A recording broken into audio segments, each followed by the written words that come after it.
जगह पे जितना भी क्वेश्चन हम लोग डिस्कस करेंगे ना, वो सारा का सारा acceleration due to gravity of the earth, इसी पे बेस्ड सारे क्वेश्चंस होंगे। और यहीं पे सारा क्वेश्चन मतलब इससे रिलेटेड जितने भी फॉर्मूले आ रहे हैं, उससे वेराइटीज ऑफ क्वेश्चंस जो क्रिएट हो रहे हैं, सारे क्वेश्चंस यहाँ पे डिस्कस हो जाएगा। तो अभी देख लेते हैं क्वेश्चन में, जैसे 23 है हमारा, the gravitational field strength eight the surface of a certain planet is G, which of the following is the gravitational field strength at the surface of a planet with twice the radius and twice the mass। तो इसमें से आपको बताना है कौन सी gravitational field, which of the following is the gravitational field strength earth के surface पे, जो भी सरफेस ऑफ द प्लेनेट, जो भी प्लेनेट है उसके सरफेस पे, इसमें से कौन सी ग्रेविटेशनल फील्ड स्ट्रेंथ जो होगी उसके सरफेस के लिए अप्लीकेबल होगी, ये हमें यहाँ पे बताना है। ऑप्शन भी आप देख रहे हो, G/2 है पहला ऑप्शन, दूसरा ऑप्शन G है, तीसरा ऑप्शन 2G है, और फोर्थ ऑप्शन जो है वो 4G का है। तो अब इसमें से सेलेक्ट करेंगे हम। अगर इस तरह का क्वेश्चन जब भी हमारे पास दिया होता है ना, तो सबसे पहले आपको देखना होगा कि एक जो रिलेशन होता है स्मॉल g और कैपिटल G का, जैसे कि हमने बहुत बार स्टडी किया है, वो रिलेशन होता है small g equal to capital G into m upon are square. और ग्रेविटेशनल, चूंकि ये हमारे लिए, हम लोग इसको लेते हैं अर्थ के सरफेस के लिए, तो gravitational field strength eight the surface of another planet, मतलब किसी भी दूसरे प्लेनेट की बात की जाए, चूंकि यहाँ पे तो मैंने बताया कि जैसे ये अर्थ के लिए था, तो फॉर अनदर प्लेनेट की अगर हम बात कर ले, तो अनदर प्लेनेट के केस में हमारे पास क्या होगा वो देख लेते हैं। तो यही फॉर्मूला यहाँ पे भी अप्लीकेबल होगा। फिर से फॉर्मूला वही है, प्लेनेट चेंज हो गया तो ऑब्वियस सी बात है एक्सलेशन ड्यू टू ग्रेविटी की वैल्यू चेंज हो जाएगी, मास इसका चेंज हो गया, आर रेडियस चेंज हो गया, और लेकिन जी यूनिवर्सल ग्रेविटेशनल कांस्टेंट है, ये तो वही रहेगा। अब क्वेश्चन में जो दिया हुआ है, जैसे उसको देखना है हमें, दोनों के बारे में बताया गया है, मास के बारे में भी बताया गया है, और ट्वाइस द मास, जो मास हो रहा है वो ट्वाइस हो रहा है, ट्वाइस द रेडियस, रेडियस भी ट्वाइस हो रही है, मतलब नई वाली जो मास है वो 2m के इक्वल है, और नई वाली जो रेडियस है ना वो भी 2r के इक्वल है। तो इस हिसाब से देखा जाए तो यहाँ पे हमारे पास जो g डैश, ये वाला जो आप निकालने जाओगे, ये इसी में आप फॉर्मूले में रखोगे, तो g इंटू एम डैश की जगह पे आपको रखना है 2m, और r डैश की जगह पे भी उसी तरह से हमें रखना है 2r, तो 2r रख दिया आपने।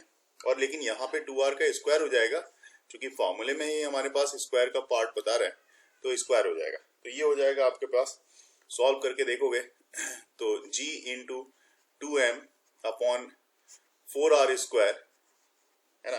तो ओवरऑल देखा जाए तो देखो सब चीज, g भी यहाँ पे है, m भी है, 2 2 जा 4 कैंसिल हो जाएगा, r स्क्वायर भी है, तो इसका मतलब ये तो पूरा का पूरा वैल्यू ये किसके इक्वल है, तो g के इक्वल है, तो g, और नीचे कितना बच रहा है आपके पास 2, तो g/2 के इक्वल हो जाएगा, और यहाँ पे हमारा फर्स्ट वाला ऑप्शन इस हिसाब से सही माना जाएगा। ये क्वेश्चन क्या कह रहा है वो सिर्फ देख लो पहले आप। क्वेश्चन में आपके पास दिया हुआ है radius of earth is 6400 kilometre and that of Mars, Mars का जो अर्थ रेडियस है वो 3200 kilometre, mass of Mars is 0.1 that of the earth mass, then the acceleration due to gravity on the Mars, Mars पे acceleration due to gravity किसके near about होगी, ये चार option आपके पास हैं, 1 मीटर पर सेकेंड स्क्वायर, 2.5 मीटर पर second square, 4 metre पर सेकेंड स्क्वायर, और 5 मीटर पर सेकेंड स्क्वायर। देखिए जब भी इस तरह का क्वेश्चन हो तो आप सबसे पहले रिलेशन जो दिया हुआ है मास ऑफ मार्स और इसके दोनों के देखना होगा हमें पहले, और अर्थ के लिए, ठीक है।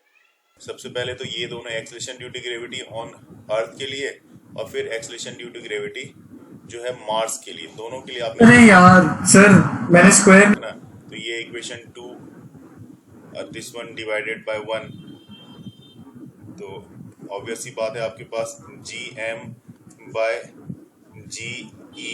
ये आया होगा, और इसमें ऊपर आपके पास मास के लिए, मार्स के मास के लिए नीचे में अर्थ के मास के लिए, और रेडियस ऑफ इस तरह का टर्म, रेडियस ऑफ अर्थ और रेडियस ऑफ मार्स। लेकिन यहाँ पे जो स्क्वायरिंग जो आपने बोला मिस कर दिया था, तो ये वाला। और यहाँ से अब सीधा फॉर्मूला आपके पास तो एक तरह का जी एम मुझे ये चाहिए होगा, तो जी एम इक्वल टू क्या कर देंगे, तो g e mass of Mars, mass of Earth, और रेडियस की स्क्वायरिंग होनी है तो radius of Earth to the radius of Mars, इसकी स्क्वायरिंग। फॉर्मूला तो इनफैक्ट आपका यही काम करेगा। यहाँ जब भी आपके पास इस तरह के क्वेश्चन दिया हो तो आप इसी तरह के फॉर्मेट को अप्लाई करना है। और यहाँ पे देखो दोनों की रेशियो ये जो आपने निकाली है, और हमें चाहिए यहाँ पे जी एम, क्योंकि मार्स की एक्सेलेरेशन ड्यू टू ग्रेविटी चाहिए, तो जी एम इक्वल टू ये जी ई, और बाकी सेम फॉर्मूला यहाँ पे आ जाएगा। तो सबकी वैल्यू आप यहाँ पे पुट करोगे तो इस तरह से ये सारा चीज कैंसिल आउट होते हुए आपके पास 9.8 इंटू 0.1 इंटू 4 ये रहेगा, जो कि अप्रोक्स आपके पास 4 मीटर पर सेकेंड स्क्वायर की वैल्यू देगा। और क्वेश्चन के हिसाब से जो ये हमारा ऑप्शन है, तो यहाँ पे देख सकते हैं ऑप्शन हमारा सी है, सी इज द राइट आंसर।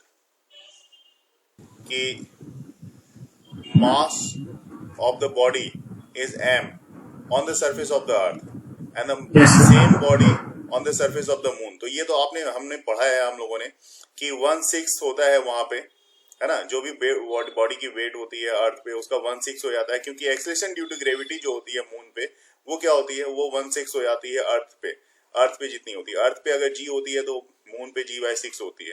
तो वेट की बात करें तो mg से दोनों तरफ मल्टीप्लाई कर दें तो बात वही हो जाएगी। तो अगर मास ऑफ मास पूछा है ना, तो मास तो इसलिए मैं बता रहा हूँ ये कॉन्सेप्ट ज्यादातर पता क्या लगता है, ये लोगों को लगता है कि वेट हो गया जी, वेट 1/6 हो गया, दिमाग में ये बात आती है।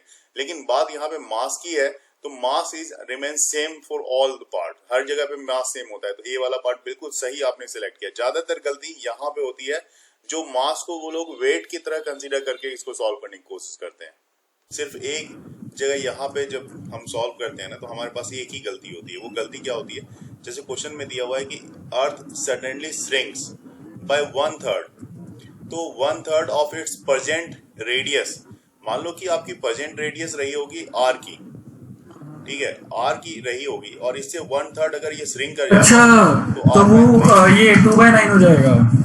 जी हाँ, r/3 हो गया तो 2r/3 हो जाएगा ना, तो 4r/9 हो गया, तो 9/4 आंसर आ गया। ठीक है। बिल्कुल। तो यही गलती यहाँ पे इस तरह के क्वेश्चन में ज्यादातर देखने को मिलती है कि अब पूछा जा रहा है आपका एक्सेलेरेशन ड्यू टू ग्रेविटी, क्योंकि क्वेश्चन सॉल्व करना बड़ा आसान है, आपको पता है, सब कुछ पता है कि यही फॉर्मूला आपने अप्लाई भी किया, ये आपको ध्यान में था। इसका मतलब है जी आप यहाँ पे directly inversely proportional to r² लिख रहे हो यहाँ पे, तो इसका मतलब ये बात है कि अगर g'/g निकाला जाए तो आप कहोगे जी, डायरेक्ट आप बोल सकते हो यहाँ पे कि दिस वन इज r² और ये 2r/3, यही 2r/3 जो यहाँ पे मैंने निकाला है, ये चीज रह जाता है। वहां पे ज्यादातर हम लोग r/3 का इस्तेमाल कर लेते हैं। तो इसकी स्क्वायरिंग होनी है, जो कि आपको 9/4 दे देगा।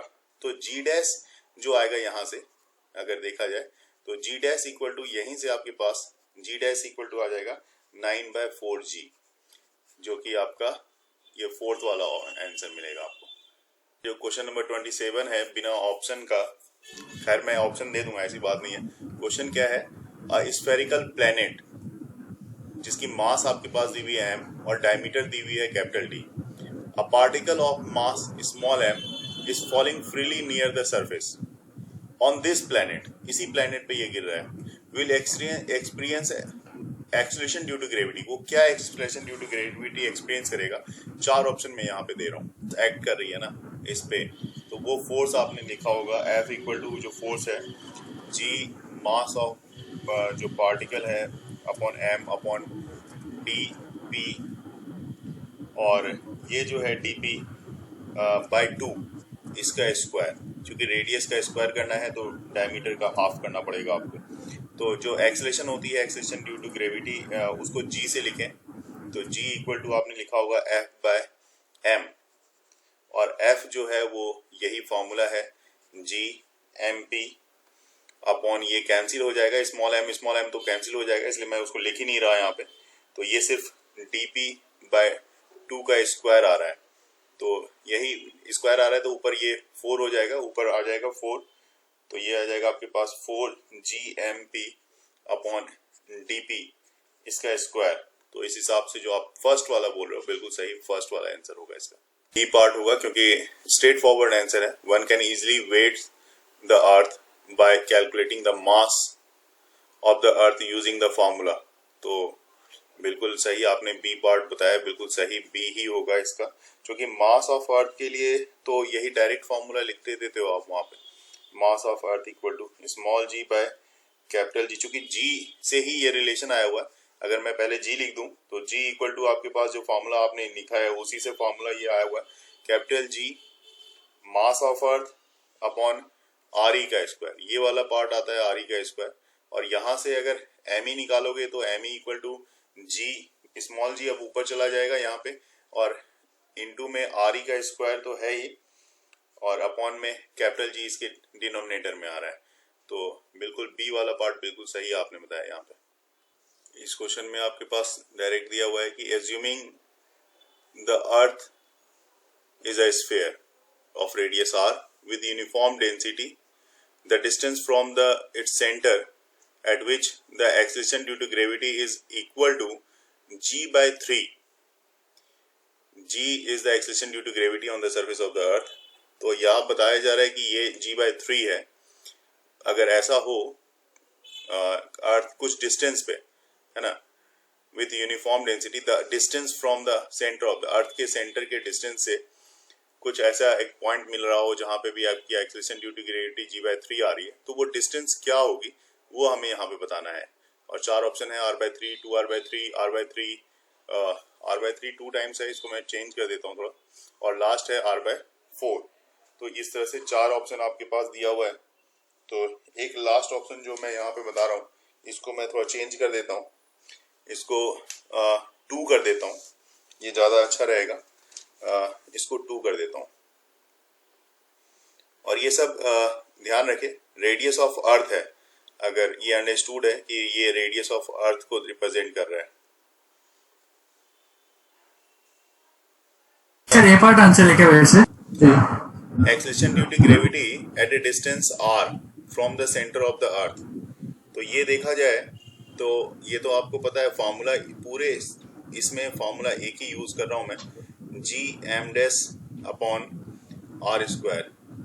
यूनिफॉर्म मास डेंसिटी गिवन है तो एम डैश डी की जरूरत है। एम डैश इसलिए ले रहा हूं मैं क्योंकि देखो यहाँ पे हमारे पास जो मास है ना, तो मास इसका जो यूनिफॉर्म मास डेंसिटी है मैं मान रहा हूँ, तो जी है, और मास के लिए वॉल्यूम इनटू डेंसिटी मतलब 4/3 पाई आर क्यूब, क्योंकि रेडियस इसका कुछ अलग है, ये आर क्यूब मैंने ले लिया दूसरा जो कि मुझे पता नहीं किस डिस्टेंस पे है, मुझे वो डिस्टेंस देख रहा हूँ मैं, आर क्यूब और रो, ठीक है, ये हो गई पूरी की पूरी मास, अपॉन में यहाँ पे आ जाएगा आपके पास आर स्क्वायर। तो एक आर स्क्वायर और ये क्यूब का खत्म हो गया, सिर्फ एक आर ऊपर रह गया आपका, तो ये आपके पास 4/3 पाई जी रो इंटू आर ये बच रहा है। और ये देखो आपकी ये जो 4/3 पाई जी रो आर जो बचा हुआ है आपका, ये इनफैक्ट ये जो है ना ये किसके इक्वल है, ये g/3 डिस्टेंस पे आपको जो इसकी एक्सेलरेशन ड्यू ग्रेविटी जो फील हो रही है, ये मास जो फील हो रही है, ये यही g है। ये g जो है ना ये कहाँ पे फील हो रही है आपको, g/3 पे। तो दोनों ही g को हमने इक्वेट कर लिया है। तो ऐसे केस में जब आप इक्वेट करोगे तो इसका मतलब है this one is equal to, आप लिखने जा रहे हो, देखो ये 1/3, ठीक है, यहाँ पे मैं ये बता रहा हूँ, ये 1/3 इंटू 4/3, क्योंकि ये जो है 4/3 1/3 ये हो रहा है, तो 4/3 पाई जी रो आर जो रेडियस ऑफ अर्थ है। तो यहां से आप आर निकाल सकते हो, जो हमें स्मॉल आर चाहिए होगा, ये वाला स्मॉल आर चाहिए हमें, ठीक है ना। तो g/3 मतलब कहने का मतलब आपने देखा g तो ये पूरा था, अब g का ये पूरा जो g था इसका 1/3 किया आपने, तो g की वैल्यू आपने रखी है, जो g की वैल्यू आपने ये निकाली, इसका 1/3 कर दिया, दैट मीन्स इंटू 1/3 किया, जो कि आपको ये वाला रिजल्ट मिल गया। अब इसमें जो है ये आप इसमें देखो कि इसको इक्वेट अगर यहाँ पे कर रहे हो, इससे देख रहे हो, तो r इक्वल टू कितना मिल रहा है आपके पास, तो r इक्वल टू आ जाएगा आपके पास r e/3, जो कि ये वाला फर्स्ट वाला वैल्यू आपको यहाँ पे मिलता हुआ दिखेगा।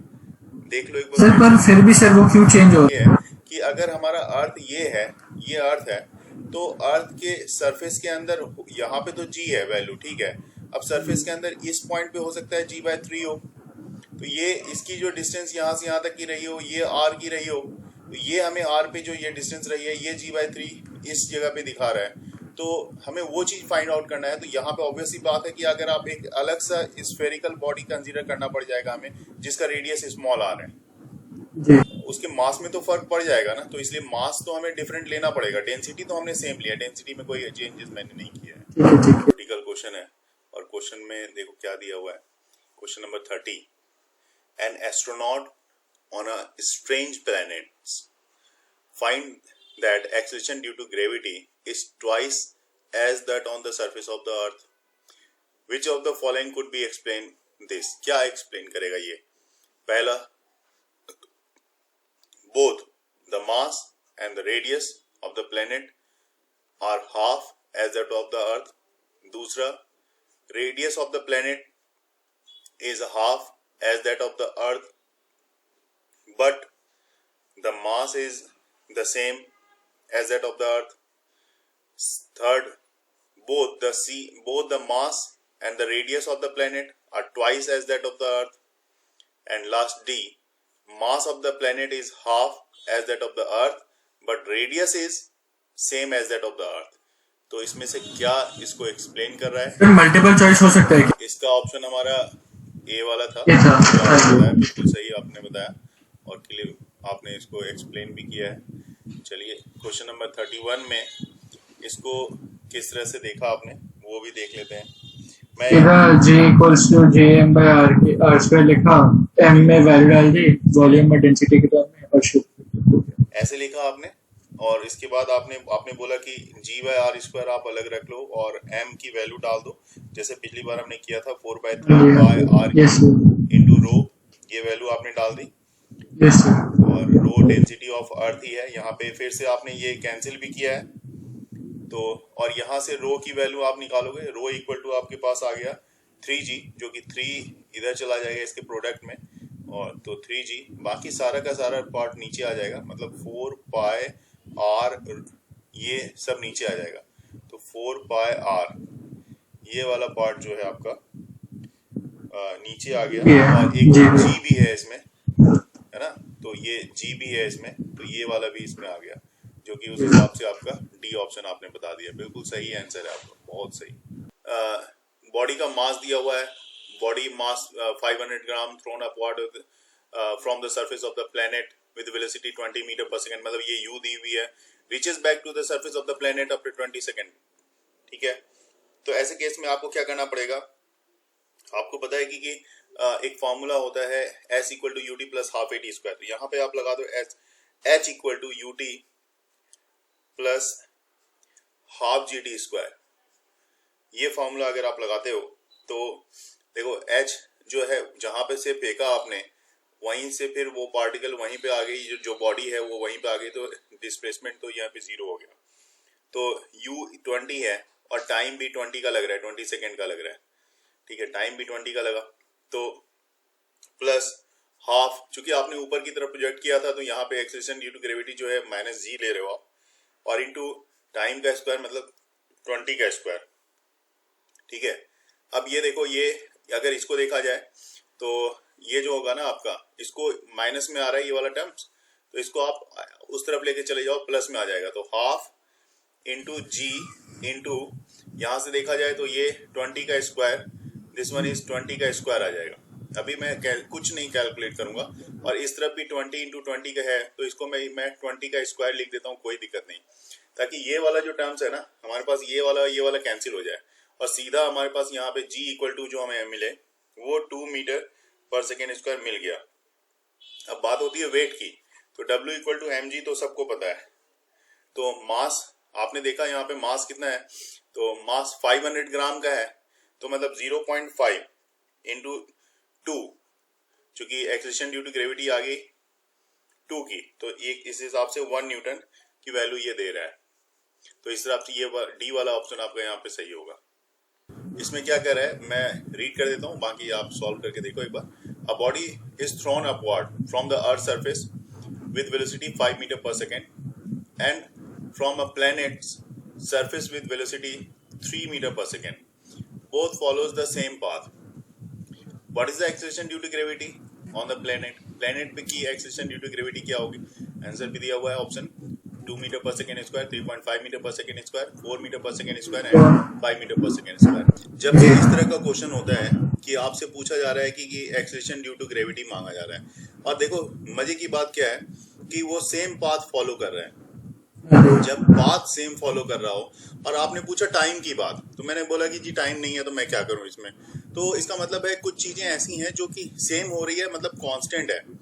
तो अगर मैं फॉर्मूला उस हिसाब से देखूं, अगर मैं बोलूं कि V square equal to U square plus 2GS, ठीक है, इस तरह से मैं फॉर्मूला बोलूं, डिस्टेंस दोनों के लिए सेम है, तो इसका मतलब है यू टू कांस्टेंट है। A body thrown upward from earth surface with velocity 5 metre पर second and from the planet surface with velocity. अब देखो दोनों की सिर्फ वेलोसिटी में जो डिफरेंस है वही डिफरेंस है, मतलब एक की वेलोसिटी कुछ और होगी, दूसरे की वेलोसिटी कुछ और होगी। अगर एक की वेलोसिटी v1 है तो दूसरे की वेलोसिटी v2 रही होगी, और दोनों सेम पाथ फॉलो कर रहा है। और ऐसे केस में क्या करते हो आप, जब भी इस तरह का मामला आता है तो आप इसका मतलब बाकी सारी चीजें कांस्टेंट है, तो आप कह सकते हो कि v स्क्वायर डायरेक्टली प्रोपोर्शनल होगा g के। तो इसका मतलब एक का वेलोसिटी जो डायरेक्टली प्रोपोर्शनल है g के, दूसरे की भी जो वेलोसिटी होगी, वेलोसिटी बेशक दूसरे की डिफरेंट है, जैसे कि यहाँ पे आप देख रहे हो कि एक की वेलोसिटी 5 की दे रखी है, दूसरे की वेलोसिटी 3 की दे रखी है, तो दोनों की वेलोसिटी, और हमें रिलेट करना है उसको g से, एक्सेलरेशन ड्यू टू ग्रेविटी से, तो इस फॉर्मूले से हम डायरेक्ट रिलेट कर सकते हैं, जिसमें कि g की वैल्यू आपको अच्छे से पता है 9.8 होती है, और g डैश हमें निकालना होता है। तो g डैश यहाँ से आपके पास g डैश इक्वल टू आपके पास डायरेक्ट आ जाएगा 9.8 इंटू, अब चूंकि ये 3 रहा है तो 3 का स्क्वायर होगा तो 9 हो जाएगा, ये ऊपर आ जाएगा, अपॉन में ये v है, मतलब v का स्क्वायर मतलब 5 का स्क्वायर मतलब 25, जो कि 3.5 आपके पास रिजल्ट दे रहा है, मतलब बी वाला रिजल्ट दे रहा है। तो क्विक रिप्लाई इस तरह के फॉर्मूले में, इस फॉर्मूले को यूज करके इस तरह के क्वेश्चन में आप रिजल्ट फाइंड कर सकते हो। जो पहला वाला जो केस है, मतलब हाइट के लिए जो मैंने बताया, दूसरा वाला डेप्थ के लिए। हाइट वाले में एक नॉर्मल फॉर्मूला, जबकि ये कंडीशन जब अप्लीकेबल नहीं होगा तो आप वैसे केस में GH जो होगा उसके लिए जो आप फॉर्मूला निकालते हो F/m करके, तो ये फॉर्मूला आता है इस तरह से कुछ, G into M by RE plus H का होल स्क्वायर। ये एक जनरल फॉर्मूला आ जाता है, जब इग्नोर हम लोग कर लेते हैं, मतलब यहाँ पे कब हुआ, जब अर्थ के काफी क्लोज जो है, काफी क्लोज कोई मास बॉडी जो है almost near to the surface होगी, तब आप ये फॉर्मूला आप अप्लाई करोगे। और जब ये कुछ डिस्टेंस पे होगी, मतलब ये इग्नोर नहीं कर पाओगे अगर आप एच को, मतलब कुछ ना कुछ हाइट होगी, यहाँ से है बॉडी और हाइट आपकी यहाँ पे है, तो ऐसे केस में कुछ हाइट है, मास बॉडी अर्थ के सरफेस से कुछ हाइट पे है, तो आप ये फॉर्मूला अप्लाई करो, acceleration due to gravity at the surface of the, मतलब at some height from the surface of the earth के लिए। और डेप्थ के लिए आप इसको अप्लाई कर लो। ये दो फॉर्मूला यहाँ पे यूज होता है। अब एक और मजे वाली बात, जो मजे वाली बात है वो देखो, वो क्या होता है कि कभी कभी क्वेश्चन ऐसा होता है कि GH और GD क्वेश्चन में बोलता है कि कुछ ऐसे हाइट पे, मतलब आप मान लो ये अर्थ है, अर्थ से कुछ हाइट पे, हाइट और डेप्थ का जो रिलेशन होता है उसमें होता है कि एक डबल होता है और एक सिंगल, वो मतलब एक दूसरे के डबल होता है, जहाँ तक मुझे याद है। Gravitation at a height is equal to double of gravitation in depth. बिल्कुल बिल्कुल, GH और GD जब इक्वल होगा, क्वेश्चन में ऐसा ही पूछा जाता है कि ऐसा जब इक्वल हो तो हाइट और डेप्थ के बीच का रिलेशन, तो आप यही बता रहे हो कि हाइट और डेप्थ के बीच के D इक्वल टू 2H, ये बोल रहे थे ना आप? ये सर। तो इसको याद रखने के लिए मैं हमेशा बताता हूँ बच्चों को कि देखो ऐसा है कि आपने देखा होगा कि कहीं कहीं ऐसा लिखा हुआ देखा है क्या,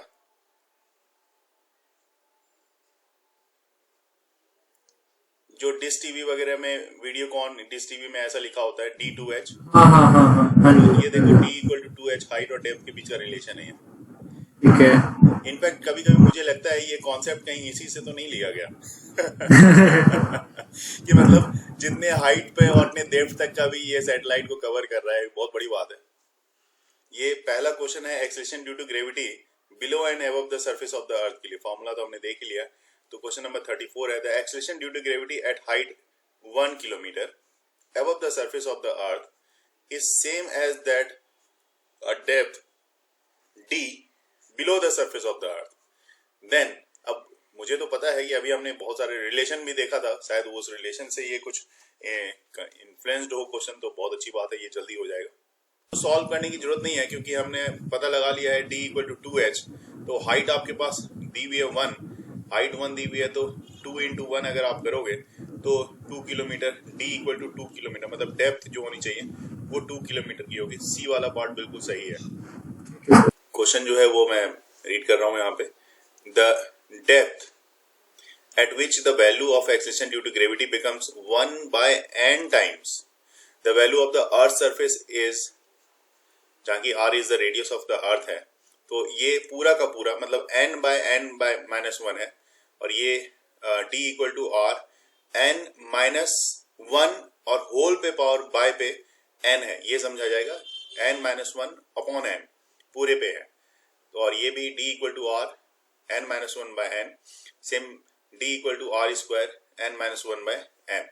तो इसमें से कौन सा ऑप्शन हमारा सही होने वाला है वो बताना है. कि जैसे ये बोल रहा है कि डेप्थ d के लिए देखना है, तो value of acceleration the depth d at which the value of acceleration due to gravity, और डेप्थ d पे value of acceleration due to gravity कितनी है, 1 by n times the value of on the surface of the earth. इसका मतलब ये हो गया कि डेप्थ के लिए जो हमारे पास फॉर्मूला होता है GD, फॉर्मूला होता है, अभी सर समझ गया गलती क्या की मैंने, ये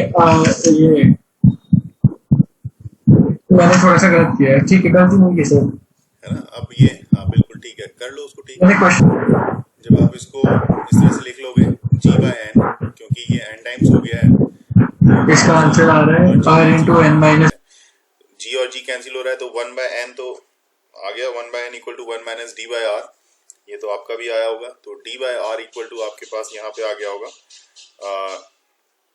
1 minus 1 by n, है ना. तो d इक्वल टू यहाँ से डायरेक्ट आपने निकाला हुआ, तो r n minus 1 by n, जो कि सी ऑप्शन आ रहा है आपको यहाँ पे.